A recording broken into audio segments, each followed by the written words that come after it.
Bonjour à toutes et tous, je suis ravie de vous retrouver sur ma chaîne Le Coin de Perrault pour parler de couture. Et si on se retrouve aujourd'hui, c'est pour faire le bilan des pièces que j'ai cousues au mois d'août. Et il y en a 1, 2, 3, 4, 5, 6 et 3 accessoires. Voilà. Sinon, la rentrée a eu lieu, ça s'est très bien passé, ça fait du bien d'y retourner. Donc gardons cette motivation le plus longtemps possible.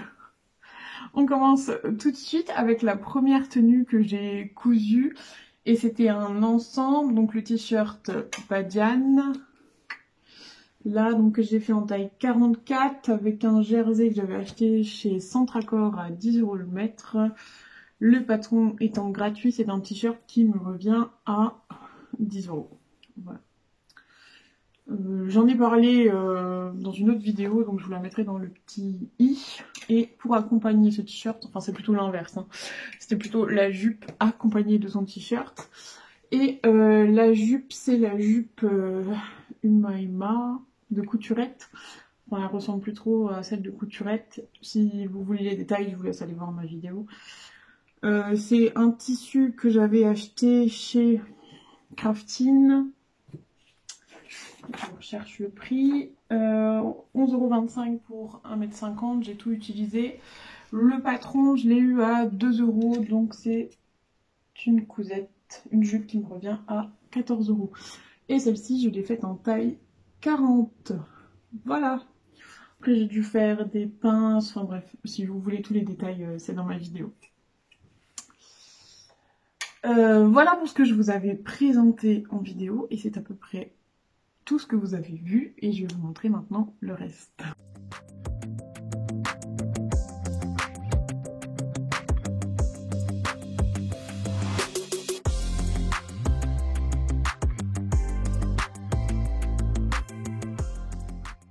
Alors, le reste, c'est quoi? Je vous avais annoncé un t-shirt Drest, non, plantain dans ce tissu-là, que je trouve fantastique. Et ben, il est réalisé.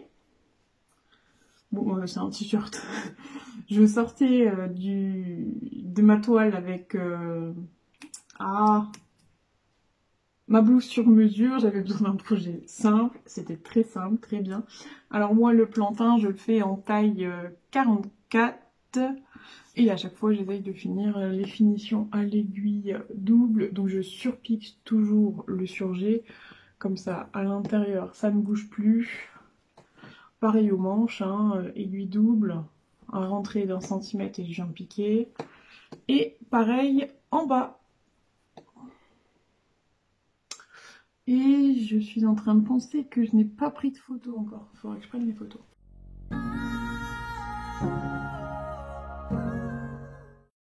Et bien sûr, la laminette aux épaules. Bon, une fois que vous en avez fait 1, 2, ça va tout seul. J'aime beaucoup. Alors, la cousette suivante, il s'agit de la toile. Vous savez, je vous avais montré, pareil, dans une de mes vidéos, que je voulais me réaliser donc cette tenue, donc un t-shirt noir avec une jupe longue, et c'est le modèle Schunter dans cette viscose. Pour l'instant, je n'ai pas encore fait. Le tissu, je l'ai amidonné hier et il est en train de sécher, donc ça devrait venir. En attendant, pour ma toile, j'avais choisi ce tissu, donc que j'avais acheté chez Mister Tissu, et j'ai payé 15,80 € les 2 mètres, avec le patron à 11 €. Moi, je l'ai acheté en PDF. Ça me fait quand même une jupe qui me revient à 28 €. Donc, il en faudrait une deuxième pour rentabiliser un petit peu les coûts. Moi, je l'ai faite en taille 46. Et alors clairement, comme c'est une toile, je ne me suis pas embêtée. Sur le modèle, vous avez des poches. J'ai pas mis les poches. On vous conseille des boutonnières. Moi, j'ai mis des pressions. Et je trouve ça très bien. Et autre chose que j'ai modifié comme c'était ma toile. Normalement, elle va jusqu'aux chevilles. Moi, elle va jusqu'en dessous du genou. C'est très bien comme ça. Et ça m'a permis de le rentrer dans 2 mètres de tissu et non dans 3. Parce que ça m'aurait un petit peu embêté de le faire rentrer dans 3 mètres et au final ça me plaît pas. Et dans ce cas là c'est gâché, je le mettrai pas. Là ça me plaît beaucoup. Franchement avec les chaleurs qu'on a eues ces derniers jours, c'est plutôt pas mal. Donc j'en suis très satisfaite. Alors, quand même vous montrer les finitions. Alors, moi, j'ai opté pour des coutures anglaises partout à l'intérieur. Le seul souci que j'ai, c'est que je me demande si j'aurais pas dû les surpiquer pour pas qu'elles bougent. Bon, je vais voir. J'ai choisi la version avec l'élastique dans le dos et c'est ce qui me convient. Qu'est-ce que j'ai modifié? Les pressions, je vous ai dit. Ah, la dernière chose que j'ai modifiée et qui fait que c'est peut-être moins bien fini, c'est qu'on vous... Comment on appelle ça? Une bande de propreté, je sais pas. Enfin, normalement, vous avez une pièce spécialement pour l'ourlet. Moi, c'était ma version d'essai, donc je me suis pas embêtée. J'ai fait un double rentrée et j'ai piqué. Après, oui, là, ça fait pas top. Bon, hein. Ça ne m'empêche pas de la porter, en tout cas. Et je découvre que les jupes longues, en fait, quand tu fais chaud, c'est quand même assez agréable. Tant mieux. Alors cette jupe, je la porte avec un t-shirt blanc ou un t-shirt noir, tout simple. Et j'avais quand même envie d'avoir quelque chose d'un petit peu plus travaillé. Donc ce que j'ai fait, c'est que je suis partie sur le t-shirt bimatière du Modes et Travaux Super Bison. Et j'en ai fait ce t-shirt là. Alors suivant la lumière, on se rend bien compte qu'il y en a un qui est écru et l'autre blanc. Bon, je pense pas que ça me gênera au quotidien. Alors ce t-shirt, il faut que je regarde, je n'ai pas les informations en tête. Bon, en réalité, je l'ai fait en septembre, hein, mais pas en août. Mais comme il va avec la jupe, autant vous les présenter ensemble. Donc le magazine coûtait 9,90 €. Le coton brodé, ici je l'ai acheté à 10 € le mètre chez Bouchara. Par contre, on en utilise vraiment pas beaucoup, donc c'est pas trop signifiant sur le tarif final. Et pour ce qui est du jersey, c'est du jersey de viscose que j'avais acheté chez Benitex au solde d'hiver dernier. J'avais payé 3 € le mètre, il m'en a fallu 1 mètre, ce qui fait que le coût de revient pour cette pièce, si on compte le magazine à 9,90 €, j'en ai à peu près pour 14 € pour ce t-shirt. Quoi dire, c'est un t-shirt, hein. Vous avez tout ce travail des manches à faire avec les piqûres. En fin de compte, c'est assez simple. Je m'attendais à quelque chose de plus compliqué. Enfin, vous pliez, vous piquez 1 centimètre, vous faites ça 3 fois. Pour le petit ourlet, là, on vous conseille un ourlet mouchoir. Enfin, moi, j'ai fait un double rentrée de 0,5. Et alors, pour finir, c'est quelque chose que je ne connaissais pas. En fait, on vient faire à peu près la même chose qu'à l'encolure. On vient poser... Je vais enlever le cintre parce que s'il tombe, ça va pas le faire. Vous venez poser une bande comme ça, hein. Ce qui fait que vous avez quand même un peu, je sais pas, moi je la sens un peu au porté et surtout on la voit avec un coton qui est pas très... Enfin, imaginons par exemple je l'aurais fait en bleu, le jersey en bleu avec les manches en blanc, là on aurait beaucoup vu le bleu quoi. Là c'est bon parce que c'est ton sur ton presque. Presque, hein. On voit quand même la différence. Mais bon, c'est pas grave. La seule chose que j'ai pas encore fait, c'est de surpiquer l'encolure. Parce que là, ça m'énerve, ça rebique là tout le temps. Là. Ça, j'aime pas. Et l'autre chose que j'ai pas faite, c'est le relais en bas. Mais parce que je porte le t-shirt rentré dans ma jupe. Et avec les t-shirts du commerce que j'ai, je trouve que ça fait une épaisseur en plus, le fait qu'il y ait le relais. Donc je me dis peut-être autant pas le faire et laisser comme ça. Bon, par contre, il faudrait quand même que je rentre mes fils de surgé. Ce serait une bonne chose. Je vous ai fait une petite vidéo de la tenue portée, donc je vous la mets tout de suite.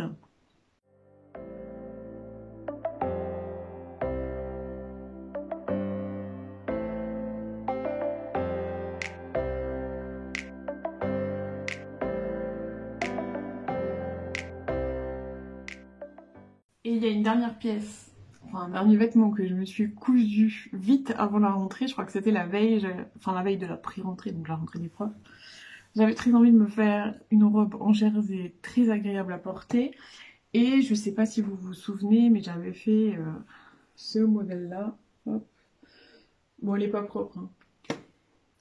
Il y a quelques mois, je vous remettrai la vidéo en question. Seulement, il s'avère que le tissu a assez mal vieilli. Forcément, je vais pas vous retrouver. Enfin bref, croyez-moi sur parole, j'ai des petits trous. Bon, là, elle est tachée, mais parce qu'elle est pas propre et que...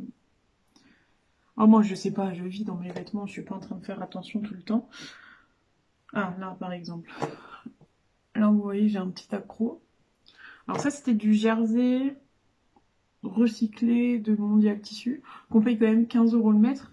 Alors oui, je l'ai porté souvent, mais niveau longévité, je trouve pas que c'est oufissime. Et bien sûr, j'ai fait des taches dessus que je n'arrive pas à récupérer, parce que je ne sais pas récupérer les taches. Moi, je pense qu'il faut un diplôme spécial. Moi, j'ai du mal. J'avais ce jersey que j'avais acheté au départ pour faire la robe patineuse, ben pareil, du mode des travaux, super bison. J'avais pas envie de me lancer dans un nouveau patron, j'ai dit il y en a un qui est tout prêt, donc allons-y, gaiement. Donc ma base c'est le livre Drest et j'utilise le patron de la blouse, sauf que je le fais en jersey. Donc moi je l'ai fait en taille 44, cette fois-ci par contre j'ai respecté les marges de couture à 1,5, ce qui fait que c'est un peu moins ample quand même aux épaules. Et alors comme c'était la veille de la rentrée, c'était un truc où je ne me suis absolument pas pris la tête.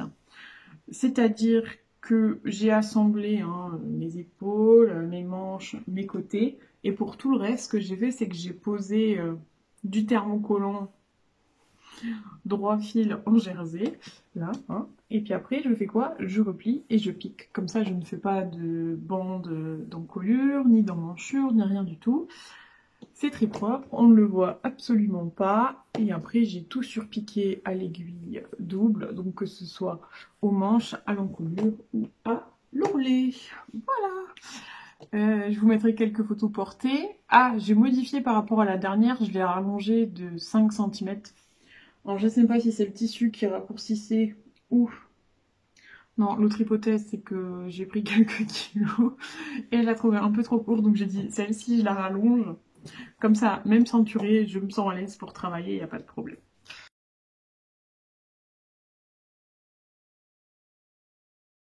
Bien sûr, elle est déjà tachée.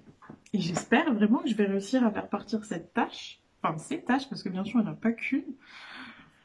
Alors, il y en a une où? Je sais qu'il y en a une en bas. Enfin bref, il y en a.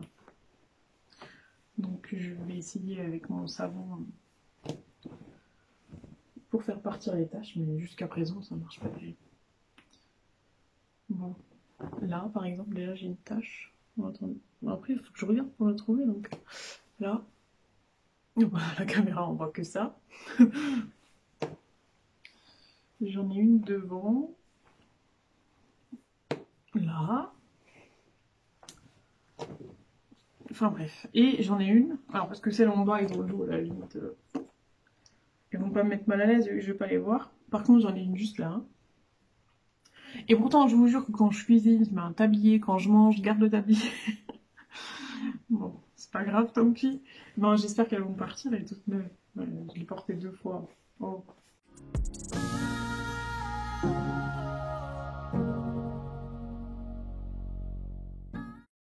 Et enfin, j'ai fait quelques accessoires pour le tricot notamment. Mon bouquin, il est là, à force de bouger, c'est déplacé. Le premier que j'ai fait, c'est celui-ci. Donc c'est, comment on appelle ça? C'est un tuto d'atelier Svilla, le sac à projet tricot ou un truc comme ça. Enfin bref, vous venez faire découper un rectangle, un autre rectangle pour faire toute la circonférence du sac, un deuxième rectangle, et l'intérieur est entièrement doublé. Moi, sur cette version, j'ai rajouté du passepoil ici, doré. J'ai utilisé les cordons Listelor. Et ça, si vous le reconnaissez, hein, c'est le petit tissu que j'avais acheté chez au Secours catholique chrétien. Là-dedans, j'y ai rangé tous mes échevaux, notamment ceux que j'ai achetés au Salon de la Laine.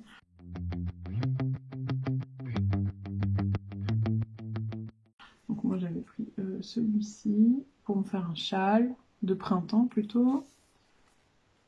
Ma maman a choisi celui-ci pour que je lui fasse son châle pour Noël.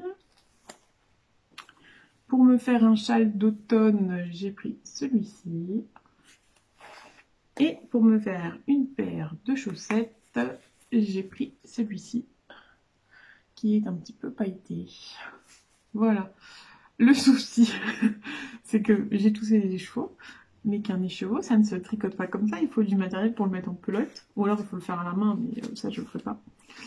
Donc j'attends octobre pour acheter le bobinoir et le débidoir. Et pourquoi j'attends octobre? Parce que j'ai décidé qu'au mois de septembre, je n'achetais strictement rien. Et on est quoi? Le 7. Et j'ai toujours rien acheté ni en tricot ni en couture. Donc, après avoir fait le grand, j'ai fait le petit. Donc je vous donne le tuto pour faire des poches. Et donc moi je me suis fait celui-ci.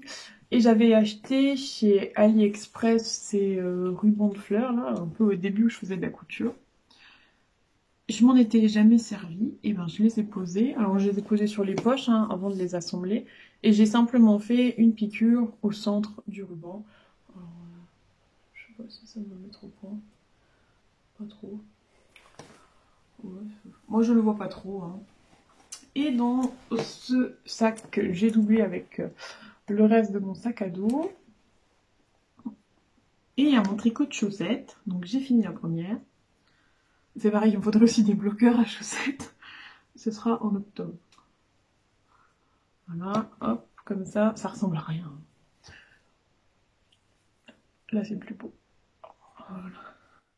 Alors, je l'ai essayé et c'est trop grand. Et en général, dans le tricot, ça ne rétrécit pas une fois qu'on l'a. Donc, après, je me dis, c'est ma première paire, c'est pas très grave. Par contre, ce que j'ai fait, c'est que pour la deuxième, je tire plus sur le fil quand je la fais. Donc, je vais avoir a priori une chaussette serrée et une pas serrée. Mais, hein, c'est les premières, je pense qu'elles serviront à la maison seulement. Voilà, hop. Et j'en suis, je pense, j'ai dépassé la moitié du pied. Mais quand même, alors pas que je perds mes mailles parce que je n'arrive pas à les rattraper. Hein. Si on compare, enfin, il y a quand même beaucoup plus sur la première que j'ai tricotée que sur la première. Donc, que sur la deuxième, pardon. On verra ce que ça donne. Au pire, je pourrais la détricoter et la retricoter. Ça me semble un peu utopiste. Ça m'étonnerait que je fasse pas. Et enfin, le dernier sac. Donc vous allez reconnaître le tissu de ma chemise, le tissu de ma robe. Et alors ça, c'est pour le test de gilet que je suis en train de faire. Et, ah oui, je me suis arrêtée en plein milieu de la rang. C'est pas malin. Bref, ce sera un gilet noir comme vous vous en doutez. Et il est commencé. Voilà. Et comme c'était pour une laine noire, j'ai volontairement à l'intérieur mis un tissu noir parce qu'il y a du mohair et que le mohair ça peluche. Normalement, je reviens en octobre et je vous montre le gilet fini. En tout cas, c'est ce qui est prévu par le test. Et j'aimerais bien finir mes chaussettes, mais alors je sais pas si je vais avoir le temps de tout faire. Voilà. Au niveau de la couture prévue pour le moment, alors j'ai amidonné mes tissus hier. Alors que je recherche, c'est ça là, c'est là. Hop, donc le premier objectif c'est de faire cette tenue là. Donc la jupe unitaire, le t-shirt et la deuxième, c'est de partir du modèle de robe, non de haut, comment il s'appelle? Myriam de Atelier des Premières. Donc j'avais fait déjà une robe avec les citrons et les manches bouffantes et en fait je l'ai jamais mis, j'assume pas du tout. Donc là, je vais essayer de faire en modifiant un peu le volume des manches, réduisant l'ampleur ici, et faire des bracelets élastiqués. Et j'ai amidonné parce que je le fais en viscose. Et après, l'autre, je sais pas, c'est un tube ou un truc comme ça, je sais pas, que j'avais acheté à 5 € chez Toto Tissu. Donc il faut bien un petit peu l'utiliser. Et la viscose, comme j'avais pas en stock, j'étais allée en août l'acheter chez Mondial Tissu. Voilà. Je crois qu'on a fait le tour. Je pense que j'ai été hyper rapide aujourd'hui. Non, je pense que c'est bon, j'ai tout dit. Si vous avez des questions, n'hésitez pas en commentaire. Si la vidéo vous a plu, n'hésitez pas à mettre un petit like. Et puis, on se revoit... Bah, logiquement, j'achète rien ce mois-ci, donc il n'y a pas de vidéo. Donc, on se revoit en octobre. Voilà. Je vous souhaite à tous une bonne reprise, de trouver votre rythme, de ne pas oublier de prendre du temps pour vous. Et puis, ben, belle journée à vous.